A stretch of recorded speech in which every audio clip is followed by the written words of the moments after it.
Hello students, स्वागत है आपका पाई क्लासेस में। आज की वीडियो क्लास 11th के लिए सेकंड टर्म का सेकंड चैप्टर आज हम शुरू करने जा रहे हैं। चैप्टर 9 सौर विकिरण, ऊष्मा संतुलन एवं तापमान, solar radiation, heat balance and temperature, ये इंग्लिश में नाम है इसका। तो आइए स्टार्ट करते हैं हम अपने चैप्टर को। तो पृथ्वी अपनी ऊर्जा यानी एनर्जी, जो पृथ्वी की जितनी भी एनर्जी है का लगभग संपूर्ण भाग कहाँ से प्राप्त करती है? सूर्य से प्राप्त करती है। पृथ्वी की जितनी भी ऊर्जा है उसका लगभग 99.99% से भी ज़्यादा भाग वो कहाँ से प्राप्त करती है? सूर्य से। पृथ्वी सूर्य से प्राप्त होने वाली ऊर्जा, जो पृथ्वी उससे ऊर्जा प्राप्त करती है, किससे? सूर्य से। उसका कुछ भाग अंतरिक्ष में भी वापस भेज देती है या विकिरण कर देती है उस ऊर्जा का। ये हम अभी आप कैसे करती है ये इस चैप्टर में हम आगे पढ़ेंगे। परिणाम स्वरूप पृथ्वी ना तो अधिक समय के लिए गर्म होती है और ना ही अधिक समय के लिए ये ठंडी हो पाती है। ऐसा क्यों होता है? क्योंकि जो ऊर्जा पृथ्वी ने सूर्य से प्राप्त करी उसका कुछ भाग वो विकिरण के रूप में वापस अंतरिक्ष में भेज देती है। अतः पृथ्वी के अलग अलग भागों में प्राप्त ताप की मात्रा समान नहीं होती। देखो, पृथ्वी काफ़ी बड़ी है, तो पृथ्वी के हर भाग पर जो सूर्य से ऊर्जा प्राप्त हो रही है या टेम्परेचर प्राप्त हो रहा है वो एक समान नहीं होता, उसमें भी भिन्नता होती है, अलग अलग होता है। इसी भिन्नता के कारण वायुमंडल के दाब में भी भिन्नता होती है, यानी वायुमंडल में जो प्रेशर बनता है हवा का उसमें भी डिफरेंस आ जाता है। एवं इसी कारण पवने यानी वायु द्वारा ताप का स्थानांतरण, ताप यानी टेम्परेचर का स्थानांतरण एक स्थान से दूसरे स्थान पर होता है। आइए पढ़ते हैं नेक्स्ट, सौर विकिरण। कि सौर विकिरण होता क्या? सौर विकिरण मीन्स सोलर रेडिएशन। पृथ्वी की सतह पर ऊर्जा का मुख्य स्रोत क्या है? सूर्य। ये अभी ऊपर पढ़ा है हमने। और सूर्य क्या है? सूर्य अत्यधिक गर्म गैस का पिंड है, जैसा कि आपको चित्र में दिखाई दे रहा है। ये एक धधकता हुआ गैसों का आग का गोला है जिसका टेम्परेचर लगभग 6000 डिग्री सेंटीग्रेड है। तो इस तरह का अगर आपको जैसे चमकदार सूरज दिखाई देता है वो वैसा नहीं, अगर उसको क्लोज चित्र जो नासा वगैरह ने ले रखा है वो इस टाइप का चित्र होता है। इसमें हाइड्रोजन, हीलियम वगैरह गैस होते हैं जिनकी आपस में रिएक्शन हर टाइम चलती रहती है। देखो, ये इसके पृष्ठ का टेम्परेचर 6000 डिग्री सेल्सियस, ये लगभग में होता है, एग्जैक्ट नहीं है। यह गैसीय पिंड यानी सूरज निरंतर लगातार अंतरिक्ष में चारों ओर ऊष्मा का विकिरण करता रहता है, जिसे हम सौर विकिरण कहते हैं। कहने का मतलब क्या है कि ये जो सूरज है ये हर डायरेक्शन में अपनी ऊष्मा छोड़ता रहता है, अपने चारों तरफ। ठीक है, ये अपने चारों तरफ इस प्रकार से ऊष्मा को छोड़ता रहता है, और ये जो ऊष्मा छोड़ रहा है चारों तरफ अंतरिक्ष में, इसी को सौर विकिरण कहते हैं। और ये ऊष्मा सभी ग्रहों के द्वारा और जो भी अंतरिक्ष में जो भी चीज़ें विद्यमान है सबके द्वारा ग्रहण की जाती है, लेकिन हमें पृथ्वी के बारे में बात करना है। तो देखिए आगे ये चित्र में दिखा रखा है, ये होती है सोलर रेडिएशन। जब ये रेडिएशन पृथ्वी की तरफ आती हैं तो इनको हम सोलर रेडिएशन बोलते हैं पृथ्वी के में।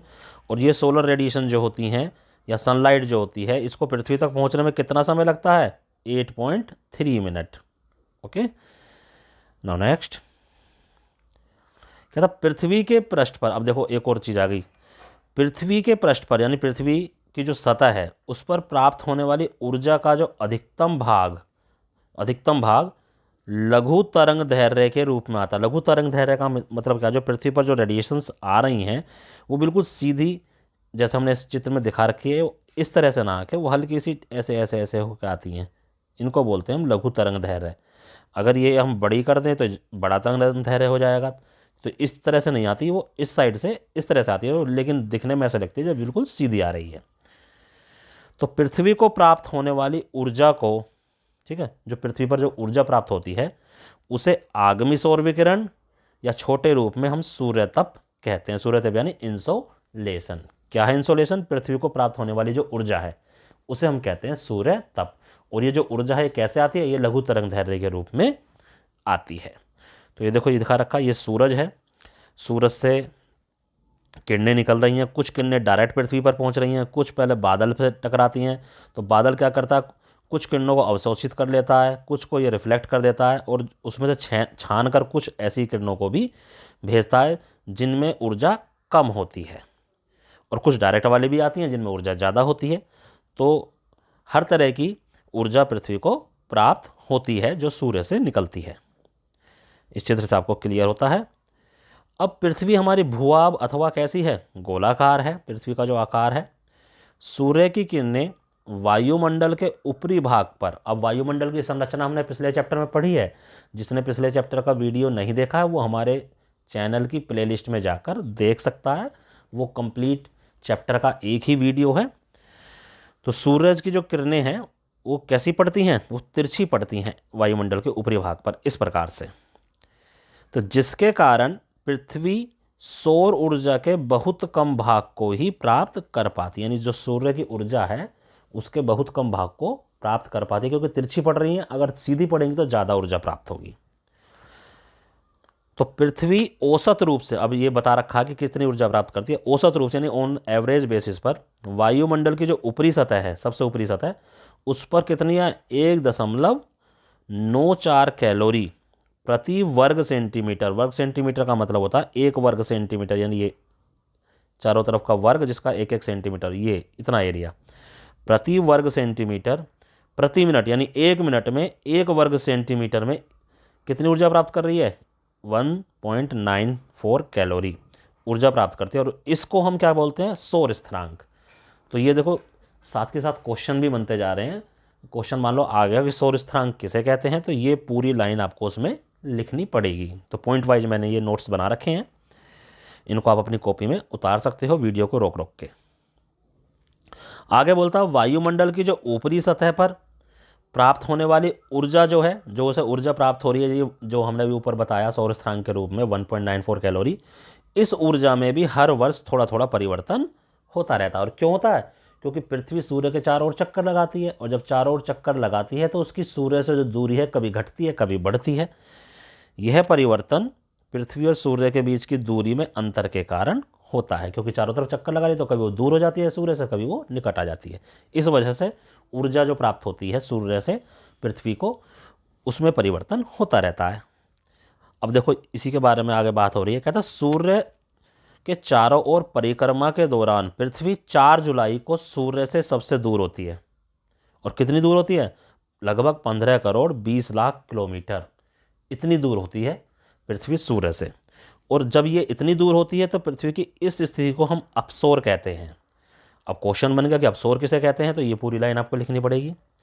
इसी टाइप से 4 जुलाई को तो सबसे दूर हो गई, और 3 जनवरी को पृथ्वी सूर्य के सबसे निकट होती है, अर्थात 14 करोड़ 70 लाख। आपकी बुक में ये 4 करोड़ 70 लाख लिखा हुआ है, और 4 करोड़ नहीं है 14 करोड़ है, तो उसको आप सही कर लेना।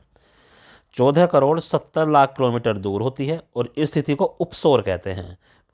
अपसौर, एपहेलियन और पेरिहेलियन। ठीक है, आइए इस चित्र में दिखाता हूँ मैं आपको उपसौर और अपसौर क्या होते हैं। ये देखिए, ये हमारा पाथ है, ये डॉटेड वाला, जिसमें हमारी जो पृथ्वी है सूर्य के चारों ओर चक्कर लगाते ही ये सूर्य है। अब ये है हमारा 3 जनवरी, इसको हम क्या बोलते हैं? उपसौर। इस स्थिति को ये जो है 14.70 करोड़ दे रखा है, ये इन्होंने मिलियन में लिख रखा है, और इधर ये 15.21 कह लो या 20 लाख करोड़। ठीक है, इतने लाख करोड़ होता है ये, इतने मिलियन किलोमीटर। ठीक है, तो ये इतने करोड़ कह लो, इसको आप इस तरह से भी कह सकते हो। अब ये जो दूरी है ये कब है? 4 जुलाई को, तो इसको हम क्या बोलते हैं? अपसौर। तो इसी तरीके से ये अपनी इस पाथ में चक्कर लगाती है, कभी ये पृथ्वी के कभी सूर्य के नज़दीक आती है, कभी दूर जाती है, फिर नज़दीक आती है, फिर दूर जाती है, इस तरह से चलता रहता है। लेकिन सबसे दूर होती है ये 4 जुलाई को, और सबसे निकट होती है ये कब? 3 जनवरी को। आप ये ध्यान रखना, 3 जनवरी को जब निकट होती है उपसौर कहते हैं, और 4 जुलाई को अपसौर कहते हैं। तो इसी के कारण जो ऊर्जा प्राप्त होती है पृथ्वी का वो कम ज़्यादा होती रहती है। देखो जब पृथ्वी यहाँ पर है तो ये वाला हिस्सा जो है, यहाँ पर दिन है और इधर रात है, और जब इधर दिन है और इधर रात है, तो इस तरह से ये चेंज होता रहता है। आगे कहता है इसलिए पृथ्वी द्वारा प्राप्त वार्षिक सूर्यातप 3 जनवरी को 4 जुलाई की अपेक्षा अधिक होता है, क्योंकि 3 जनवरी को पृथ्वी सूर्य के निकट ज़्यादा होती है। अब सूर्य तप की भिन्नता का यह प्रभाव, एक तो इसके कारण ये भिन्नता होती है सूर्य तप में, लेकिन ये दूसरे कारकों जैसे स्थल यानी जो ज़मीन है एवं समुद्र का, हमारा जो पृथ्वी है उस पर हर जगह स्थल एक जैसा नहीं है, कहीं पहाड़ है, कहीं रेत है, कहीं कुछ है, कहीं कुछ, और कहीं पर समुद्र है, समुद्र का वितरण भी है, तथा वायुमंडल परिसंचरण के द्वारा ये कम हो जाता है। अब वायुमंडल परिसंचरण क्या होता है?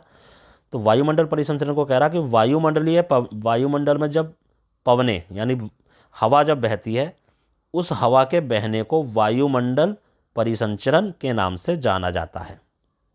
और यह परिसंचरण न केवल महासागरीय जल यानी समुद्र के जल को प्रभावित करता है, बल्कि स्वयं भी महासागर के जल से यह प्रभावित होता है। यह होता है हमारा वायुमंडल परिसंचरण।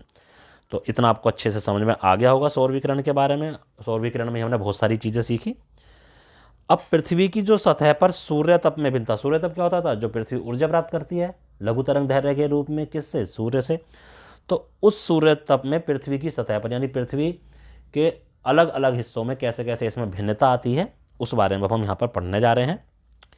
सूर्य तप की तीव्रता की मात्रा में प्रतिदिन यानी हर दिन, हर मौसम और हर वर्ष परिवर्तन होता रहता है। यानी जो ऊर्जा प्राप्त हो रही है इसमें परिवर्तन की मात्रा में, इसमें जो तीव्रता की मात्रा में परिवर्तन होता रहता है। सूर्य तप में होने वाली भिन्नता के निम्नलिखित कारक है। अब इसके कारक देखो क्या क्या है। नंबर 1 है पृथ्वी का अपने अक्ष पर घूमना।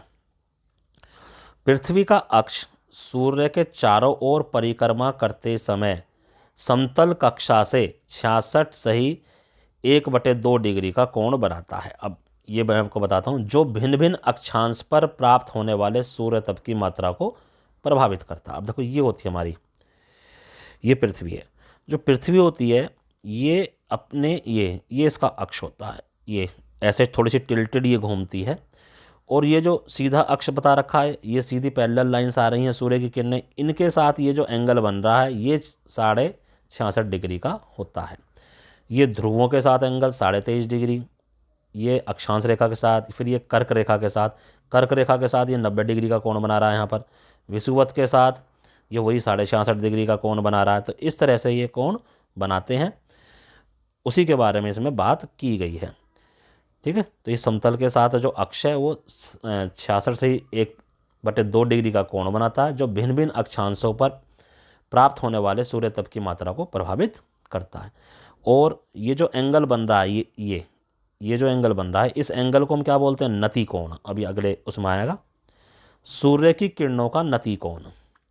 सूर्य तप की मात्रा को प्रभावित करने वाला दूसरा कारक सूर्य किरणों का नति कोण है। पृथ्वी का आकार गोलाकार होने के कारण सूर्य की किरणें पृथ्वी के धरातल पर पड़ते समय उनका झुकाव अलग अलग होता है। देखो, किसी अक्षांश के साथ 47 डिग्री का कोण, किसी के साथ 23.5 का, किसी के साथ 90 का, किसी के साथ 43 का और किसी के साथ 0 का। तो ऐसे ये बनाते रहते हैं। यह किसी स्थान के अक्षांश पर निर्भर करता है।